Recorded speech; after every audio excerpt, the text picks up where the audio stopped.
think about the last time you bought a souvenir, on Oh, vacation. yeah.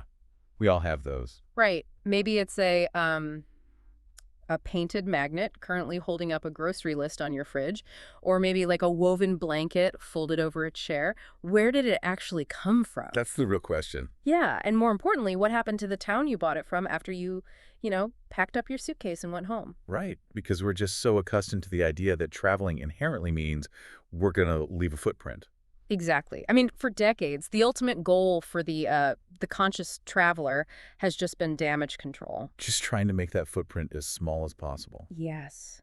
But what if you could travel in a way that actually leaves a destination like the culture, the environment, the local economy measurably better than it was before you arrived? It feels incredibly counterintuitive, right? Almost utopian. It really does. Because whenever we talk about global travel today, the conversation is just dominated by the sheer exhaustion of mass tourism. Oh, absolutely. We see the overcrowded European capitals, the strained local water supplies. The way unique neighborhoods just get completely hollowed out. Yes. Yeah. Hollowed out and replaced by generic souvenir shops selling imported plastic. I mean, the baseline assumption is that tourism extracts value from a place. Which is exactly why this deep dive is going to completely flip the script. Our mission today is to figure out how to actually cure that exhaustion. And it's such a compelling mission. It is. We are digging into some fascinating new research out of Portugal that looks at a tiny, vibrant city doing something honestly revolutionary. Yeah, they are proving that by merging centuries-old artisanal traditions with some really, highly innovative economic strategies, a community can actually use visitors to fund its own cultural and ecological resurrection. So whether you're planning your next big trip or you're just intensely curious about how local identities survive the steamroller of globalization, we have a lot to unpack. We really do. But to actually grasp the magnitude of what this Portuguese city is doing, we can't just jump straight into their local workshops. Right, there's context we need. Exactly. We first have to understand a massive paradigm shift happening in the background of global policy. We have to look at the transition from, sustainable tourism to regenerative tourism. No, and those are definitely not just synonyms for being green. No, they are fundamentally different. No. Okay, let's unpack this because sustainable has been the golden buzzword printed on every hotel bathroom towel rack since the late 1990s. It really has. And to understand its limitations, we actually need to look all the way back to 1987. Oh, wow. Okay. Yeah, there was a landmark publication called the Brundtland Report. And that document essentially codified the modern definition of sustainability. Right. It introduced what we call the triple bottom line. Okay, so that's the idea that a successful enterprise can't just look at financial profit, right? It also has to balance its environmental and social impacts. That is the core of it, yeah. The Brundtland Report defines sustainable development as meeting our present needs without, compromising the ability of future generations to meet their own needs. Which makes sense. It was revolutionary at the time, but think about what that actually looks like in practice. Traditional sustainable tourism often boils down to a defensive posture. Defensive how? Well, it's entirely focused on minimizing negative impacts, like don't cause irreparable damage, don't litter, don't deplete the aquifer. So it's essentially a philosophy of do no harm. Exactly. If sustainability is a bank account, it means you're trying to just, spend the interest so the principal balance doesn't shrink. I really like that analogy. Yeah. You are basically trying to freeze the account balance, but a static balance isn't growth. Right. Regenerative tourism, on the other hand, operates from a completely different ecological worldview. How so? It views humans, our economies, and nature not as separate competing forces, but as deeply interconnected living systems. It's not about playing defense anymore. It's about active reinvestment. Yes. The explicit goal of regenerative tourism is to actively restore and revitalize socio-ecological systems. I see. So you aren't just trying to preserve a place as a static snapshot behind glass. You actually want the destination to actively flourish because people are visiting it. Exactly. So if we go back to our analogies, if sustainable tourism is like treading water so you don't drown, regenerative tourism is actively cleaning the pool, fixing the tiles, and teaching others to swim while you're in there. That captures the shift perfectly. You leave the pool fundamentally improved for the next person who dives in. I love that. It demands that the act of visiting actually heals the destination. Okay, so now that we have a firm grip on the theory, let's look at how you actually execute that in the real world, without it just being an empty marketing campaign. Oh, yeah, because theory is easy. Exactly. Our living laboratory for this is the city of Barcelos, located in northern Portugal. And Barcelos is arguably the perfect case study for this transition. It's a city that carries the official designation of a UNESCO Creative City in the crafts and folk art category. Which is a huge deal. It is. But that UNESCO label isn't just a shiny badge they bought. It actually recognizes a cultural infrastructure that has been evolving for hundreds of years. The history detailed in the research is just incredible. I mean, if we rewind to the Middle Ages, artisans in Barcelos were forming highly organized guilds. That's very structured. And these guilds would cluster together on specific streets, dedicating their entire lives to distinct crafts. They weren't just making, like, hobby crafts on the weekends. No, not at all. These artisans formed the absolute economic backbone of the entire local economy. And what's crucial to understand here is the intense regional diversity that grew out of those guilds. It is not a monolith. Right. It varies by area. Exactly. Yeah. For example, if you look at the village of Vilakova within the region, their identity is entirely bound up in incredibly intricate, specific embroidery patterns. Oh, wow. But then, if you travel just a bit further to the village of Gallegos, the entire focus shifts to red ceramics. The red ceramics. Yeah, these beautiful pieces defined by earthy tones and highly organic flowing forms. But, we really can't talk about Barcelos without bringing up the ultimate icon. Ah, yes. Anyone who has stepped foot in a Portuguese restaurant or even just looked at a travel brochure for Portugal has seen the Barcelos Rooster. It's everywhere. The brightly colored, heavily stylized clay rooster. The research highlights how this single item started as a hyper-local craft and somehow managed to transcend its own borders to become the national symbol of Portugal's cultural resilience. It's a fascinating phenomenon. You have this local artisanal narrative that managed to scale globally, yet it somehow retained its original meaning. It didn't become a caricature. Exactly. Didn't lose its soul in the translation. But let me challenge that for a second. Mhm. With all this talk of medieval guilds, UNESCO protections, and traditional embroidery, is Barcelos effectively operating as a living museum? That's a great question. Because are these crafts just frozen in amber for tourists to gawk at, or is this an actual breathing economy? That distinction is the entire hinge of the research. It is emphatically an active, evolving ecosystem. Okay. The artisans in Barcelos are not historical reenactors. The research makes it explicitly clear that these crafts are a living expression. So they're changing over time. Yes. They survive because they are constantly adapting to modern demands. The creators are taking deeply rooted ancestral knowledge and innovating with new designs and modern applications every single day. Which naturally introduces a massive friction point, I think. How so? If this is a modern scaling economy and they are pumping out thousands of ceramic roosters and embroidered linens to meet global tourist demand, doesn't scaling up production inherently destroy the local environment?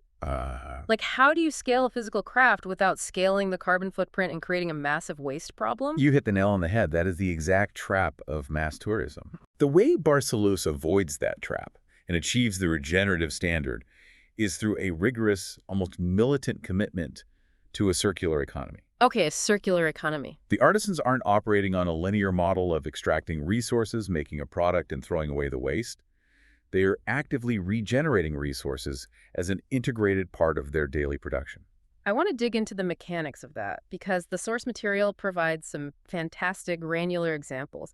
Let's start with the clay for those famous Gallegos ceramics. Sure.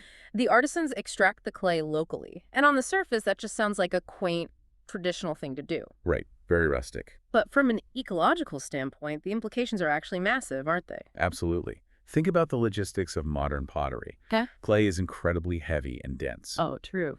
In a standard globalized supply chain, a factory might import specialized clay from hundreds or even thousands of miles away. The carbon emissions from that must be huge. The emissions tied up in just trucking that raw material are astronomical.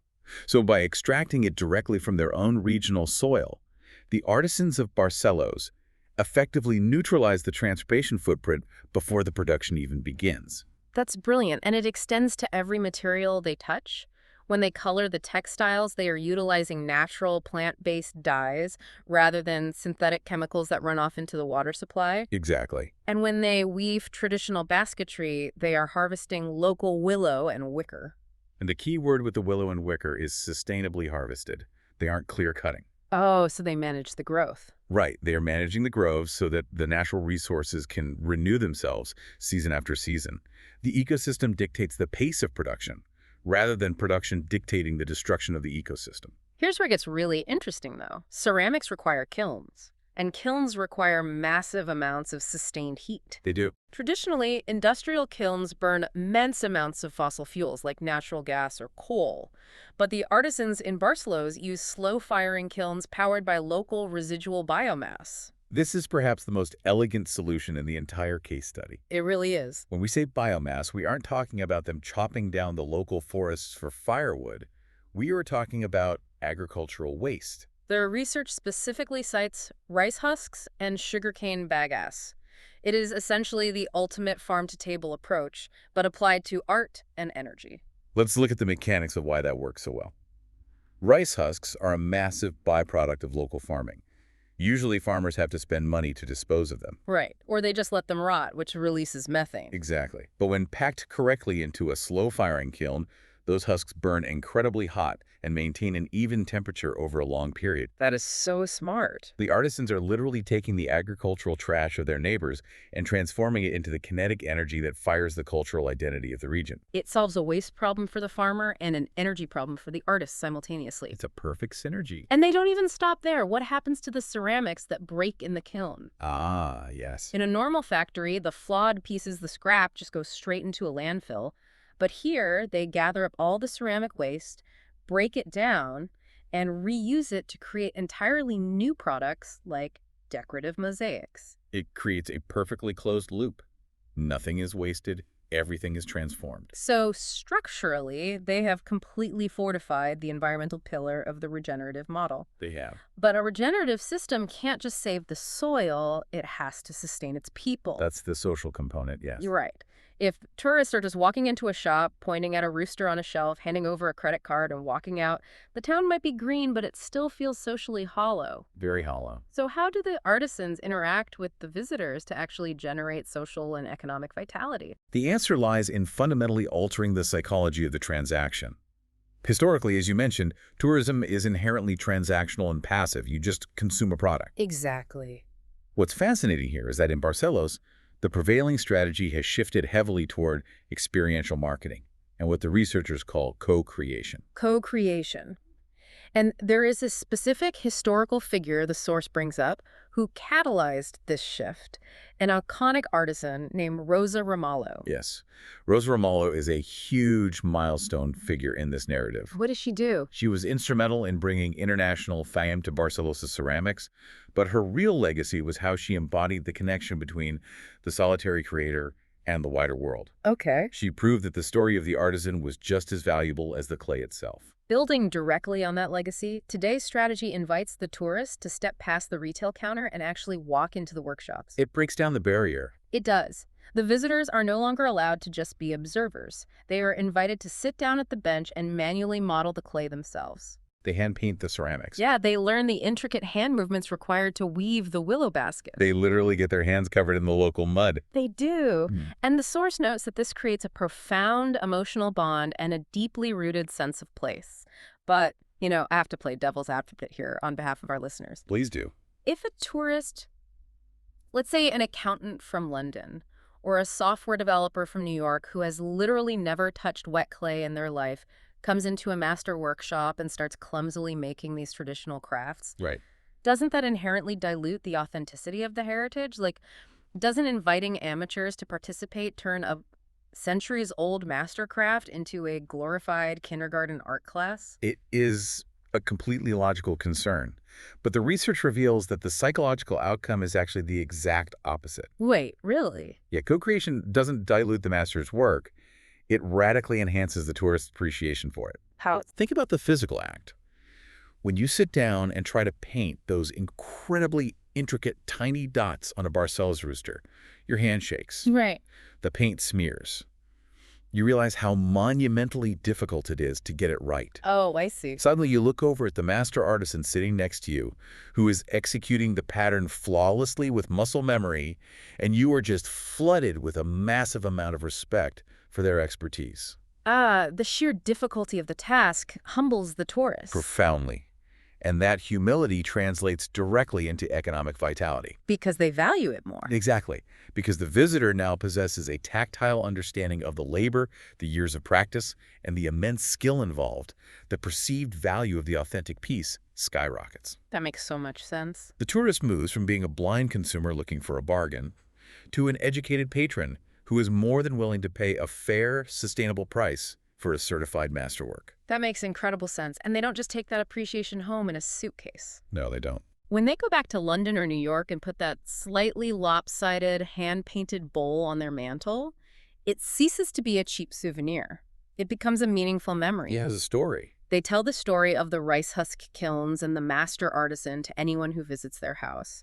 They become long-term unpaid ambassadors for the destination. And that decentralized storytelling is just vital for regenerative tourism. Furthermore, the community doesn't just rely on individual workshops. Yeah. They build social cohesion through macro events, primarily the Barcelos International Handicrafts Fair. Which is huge. It is. These fairs act as crucial platforms. They aren't just outdoor malls for tourists. They serve as networking hubs, where artisans exchange technical knowledge, share solutions to common problems, and reinforce the social fabric of the guilds. It sounds incredibly idyllic. You have the agricultural waste powering the kilns, the humble tourists happily paying premium prices, and a thriving community of artists. It does sound perfect. But we have to acknowledge that the real world operates on brutal market forces. Oh, of course. If this regenerative model is going to survive the next 50 years, it requires modern armor. How does Barcelos actually protect this fragile heritage from being completely wiped out by overseas factories producing cheap industrial knockoffs or, the simple demographic reality of an aging workforce? This brings us to the survival strategy. You can't fight global market forces with just good intentions and organic clay. No, you definitely can't. It requires highly strategic governance and aggressive modernization. The challenges outlined in the research are severe. What are the main ones? Well, raw production costs are rising, mass industrial competition is relentless, and younger generations are increasingly drawn away from rural crafts toward tech jobs in urban centers. So what is the tactical response to all of that? It operates on two fronts, policy and digital integration. First, to combat the flood of cheap imported knockoffs, the local government established a rigorous verification system called the Certification of Barcelos Handicrafts. Oh, okay, a certification. Yes, specifically resulting in the Figurado de Barcelos seal. So it functions as a guarantee of origin. Precisely. Yeah. It is a legal shield. It protects the authenticity of the local work and immediately builds consumer trust. That's a game changer. It is. When a buyer sees that specific seal, they have absolute certainty that their money is entering the regenerative local economy, not funding an extractive factory replica. It legally separates the masterwork from the souvenir. And alongside that legal shield, the source material points out something that feels like a paradox. Digitalisation is literally saving these ancient crafts. It is ironic, isn't it? Using global internet infrastructure to save hyper-local pottery. The research highlights a specific artisan, Telmo Macedo, who has cracked the code on using online stores to bypass traditional gatekeepers and reach a global market directly. Telmo is a prime example of the new artisan archetype, and the government is actively fostering this. Really? How so? Institutions like the Portuguese Employment and Vocational Training Institute, the IEFP, are stepping in to modernize the workforce. Oh. They aren't teaching them how to mold clay. They are teaching traditional artisans advanced digital marketing skills. Wow. They are providing the technological literacy required to run sophisticated e-commerce platforms and leverage social media algorithms to tell their stories. They are essentially upgrading the medieval guild for the digital economy. Exactly. But even with a great website, you still need someone to actually make the pottery in 20 years. How are they fixing the aging workforce issue? By embedding the heritage directly into the youth, schools in the Barcelos region have taken the extraordinary step of integrating pottery and basketry directly into their standard curriculums. Wait, really? In regular schools? Yes. They are treating the intergenerational transmission of this knowledge as a core educational requirement, right alongside mathematics and literature. That is a phenomenal commitment. They are ensuring that even if a local child grows up to become a software engineer or a doctor, they will always retain a deep, tactile understanding of their cultural roots. The Exactly. knowledge doesn't die with the current generation of masters. It creates a resilient cultural baseline that no market force can easily erase. So, what does this all mean? When we step back and look at this entire ecosystem, what does this actually mean for you, the listener, the next time you sit down at your laptop with a cup of coffee, getting ready to book a vacation? The ultimate takeaway is that you possess immense agency. Yes, you do. You are not forced to be a passive participant in an extractive system. You can actively curate your travel to seek out destinations that offer certified, authentic experiences. You don't just have to consume. Right. You can intentionally look for communities that invite you to co-create rather than just consume. You can consciously choose the local workshop over the generic retail store. You actually have the power to allocate your travel budget in a way that actively fuels a local circular economy. Exactly. The case study of Barcelos is proof of concept. Tourism does not have to be a destructive force of mass extraction. It can be a force for good. By merging ancestral artisanal knowledge with modern circular economies like those brilliant kilns fired by agricultural waste and combining that with immersive experiential workshops, a community can literally regenerate its environment and its culture through the act of welcoming visitors. It is a profoundly hopeful blueprint for the future of global travel. In fact, if we connect this to the bigger picture, it serves as a powerful reminder that our choices matter. When you engage respectfully and actively with a community, seeking out that certified authenticity, you transform yourself from a burden on the destination into a regenerative force. Which brings us to a final lingering thought for you to explore on your own. We have spent this entire deep dive discussing physical geography. We have. Packing a suitcase, flying to Portugal, touching physical clay. But what if we took this exact same regenerative framework and applied it to the places we visit every single day without ever leaving our living rooms? It's a fascinating shift in perspective. Think about the mechanics we just discussed. If a tiny Portuguese city can regenerate its community by transforming the agricultural waste of its neighbors into the energy needed for cultural storytelling, how might you apply the concept of regenerative engagement to the digital spaces you inhabit? Wow. When you log on to a social media ecosystem, or drop into a comment section, or participate in an online forum, what is your footprint? That's a great question. Are you merely scrolling, consuming, and extracting attention? Or are you finding ways to clean the pool? How can you ensure that you are leaving those digital spaces richer, more vibrant, and fundamentally better than you found them?